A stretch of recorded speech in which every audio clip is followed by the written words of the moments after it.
အားလုံးပဲမင်္ဂလာပါခင်ဗျာဘောလုံးဝဲ comment channel ကနေကြိုဆိုပါရစေဒီနေ့ comment ကြည့်နေတာတော့ဗောနော်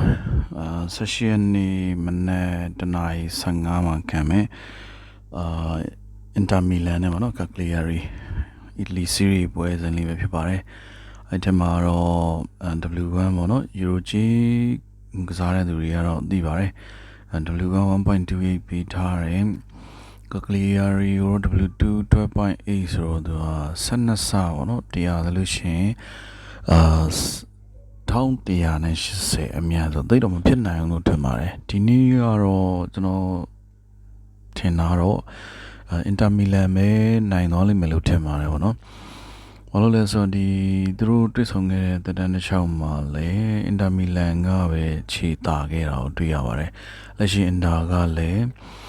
နံပါတ်1နေရာမှာရှိနေပါတယ် series ရဲ့ ranking table ထဲမှာပေါ့နော်ဒီနေ့ကတော့ကျွန်တော်ရဲ့စိတ်ကြရွေးချယ်မှုကတော့ Inter Milan ပဲဖြစ်ပါတယ်ကျေးဇူးပါအဲ့တော့နောက်တစ်ပွဲကျွန်တော်တို့သွားအောင်เนาะနောက်တစ်ပွဲဆက်ပြီးတော့ခံမှန်းမယ်ဆိုရင် Saint Pauli ပေါ့နော်Cologne Saint Pauli Cologne Germany Bundesliga မှာSaint Pauli ကတော့တန်းစင်းစုံကနေပြီးတော့ရုန်းကန်နေရတဲ့အသင်းတစ်သင်းပါကိုလုံးကတော့တန်ဆင်းဆောင်ရဲ့အထက်မှာရှိနေရပါတော့အဲ့ဒီဟာကိုသူကတော့နှစ်သင်းစလုံးကို W1 ကတော့စိန့်ဘော်လီယာ3ပေါ့နော်ဒီနေရာမှာအမြတ်200ပေါ့နော်ကိုလုံးကတော့ W2 2.55 တရားစ155ချက်double chance လေးကိုတော့ဘူသဘောကျပါတယ်ကိုလုံးကိုနှစ်သက်တဲ့သူကတော့ကိုလုံးဘက်က1.43ပေါ့နော်ကျွန်တော်ကတော့စိန့်ဘော်လီကိုနှစ်သက်တဲ့အတွက်ကြောင့်မလို့စိန့်ဘော်လီ 1.57 လေးကိုတော့သဘောကျပါတယ်ဘာလို့လဲဆိုတော့ဒီစိန့်ဘော်လီရဲ့အနေအထားပါနော်ဒီပွဲကိုသူကအနည်းဆုံးသူတေးချောင်းကစားနိုင်ရမယ်နိုင်မှဖြစ်မယ်ပေါ့ဗျာသဘောတစ်ခုကနိုင်မနိုင်တော့မသိဘူးပေါ့နော်ရလတ်တစ်ခုကဘောလုံးပဲပြီးသွားတော့မှသိရမှာဆိုတော့ဘောလုံးပဲဆိုတော့ဘာမဆိုဖြစ်နိုင်ပါတယ်အဲ့တော့လက်ရှိစိန့်ဘော်လီကဒါကိုလုံးအနိုင်ခံနိုင်ခဲ့မယ်အိမ်ခွင်းမှာဆိုလို့ရှိရင်သူတန်းစင်းဆောင်ကနေပြီးတော့လက်မြောက်ဖို့အတွက်အခွင့်အရေးပိုရလာမှာဖြစ်ပါတယ်နောက်တစ်ပွဲကတော့ကျွန်တော်တို့ပေါ့နော်ဒီ France League 1မှာရှိတဲ့ Lens နဲ့ Toulouse မနေ့တနင်္လာ15မှာကံမဲ့ပွဲစဉ်လေးပါLens ကဒုတိယနေရာမှာရှိနေတယ်ကစားအနေနဲ့လည်းတော်တော်လေးကောင်းတဲ့အသင်းတစ်သင်းပေါ့နော်ဒီနှစ်အတွက် Toulouse ကတော့နံပါတ်10မှာရှိနေရဆိုတော့ Lens ကတော့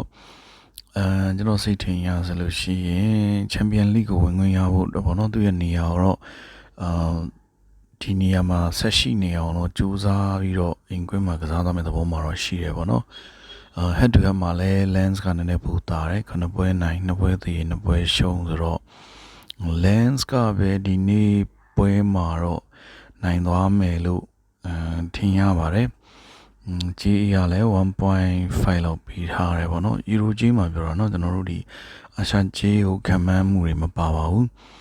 1.50ပေါ့နော် Toulouse ကတော့ 7.21 ဆိုတရားမှာသူအမြတ်620အောင်ပေးထားတယ် Lens ကတော့တရားမှာ90ပေါ့နော်အဲ့တော့ Lens အနေထားလေးကလည်းဖြစ်နိုင်တယ်လို့ယူဆရပါတယ်ပေါ့နော်လက်ရှိကတော့ဒီ3သင်းကိုသဘောကျမိပါတယ်အားလုံးပဲကျွန်တော်ရဲ့ channel လေးကို subscribe လေးလုပ်ပေးခဲ့ကြပါလို့ request လုပ်ပါရနော်အများအားဗီဒီယိုတိုင်းမှာမှာတဲ့အတိုင်းပဲဘောလုံးမဲအပျော်ကြည့်ကြတယ်ခံမှန်းကြတယ်အဲ့လောက်ပဲဖြစ်တဲ့အတွက်ကြောင့်မလို့အလွန်ကြမလို့ဖို့အတွက်အထူးမေတ္တာရက်ခံပါတယ်ကျေးဇူးတင်ပါတယ် see you နော်